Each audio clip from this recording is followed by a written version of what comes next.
नेत्राच्या ज्योतीने दिवे लागतील आनंदाने. डॉक्टर सौ सुनीता कारंडे यांचे श्री गणपती नेत्रालय. आपल्या आरोग्याची काळजी घेण्याकरिता पंढरपूर शहरामधील लोकांच्या विश्वासात सार्थ ठरलेले एकमेव नेत्र रुग्णालय म्हणजे श्री गणपती नेत्रालय.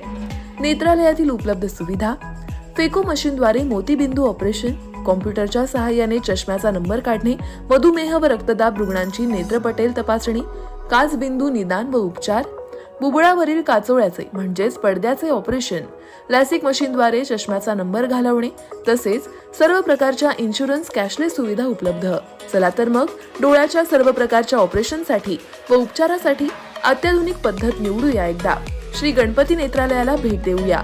आमचा पत्ता 4776, plot number 118, Dattanagar, Uma college समोर, पंढरपूर. संपर्क 021862298990 किंवा 7020889631. तेलंगणाची सत्ता गमावल्याच्या दुःखातून भारत राष्ट्र समिती म्हणजेच BRS आता सावरू लागले आहे.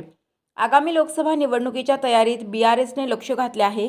BRS नेते कदीर मौलाना आणि प्रवीण जेठेवाड यांनी गुरुवारी तालुका वंचितचे अध्यक्ष प्रकाश आंबेडकर यांची भेट घेतली आहे.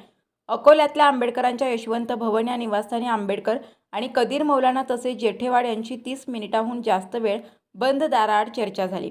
खासदार इम्तियाज जलील यांचे कट्टर राजकीय विरोधक कदीर मौलाना यांना संभाजीनगरातून उमेदवारी देण्याचा विचार BRSचा सुरू होता. दरम्यान राष्ट्रवादीतून काँग्रेसमधून BRSमध्ये प्रवेश केलेल्या कदीर मौलाना यांचा राजकीय आलेख फारसा उंचावणारा नाही. मात्र संभाजीनगरचे विद्यमान खासदार यांचे राजकीय विरोधक म्हणून त्यांचे नाव पुढे येत आहे. प्रकाश आंबेडकर आणि कदीर मौलाना यांच्या भेटीदरम्यान आंबेडकर आणि BRS प्रमुख के. चंद्रशेखर राव यांची फोनवरही चर्चा झाली आहे. या चर्चेदरम्यान नेमक्या काय गोष्टी झाल्यात हे मात्र समजू शकल्या नाहीत. त्यामुळे लोकसभा निवडणुकीत BRS नेमका काय डाव टाकणार याकडे राजकीय वर्तुळाचे लक्ष आहे. छत्रपती संभाजीनगर लोकसभा मतदारसंघाच्या आखाड्यात मौलाना यांना उरवून इम्तियाज जलील यांची BRS त्यांची कोंडी करण्याची शक्यता आहे. त्यामुळे कदीर मौलाना यांनी आंबेडकरांची भेट घेतल्याची चर्चा आहे. तसेच BRSने आंबेडकरांपुढे मैत्रीचा हात ठेवल्याचे समजत आहे. आता प्रकाश आंबेडकर यांची भूमिका काय असणार हे पाहणे महत्त्वाचे ठरणार आहे.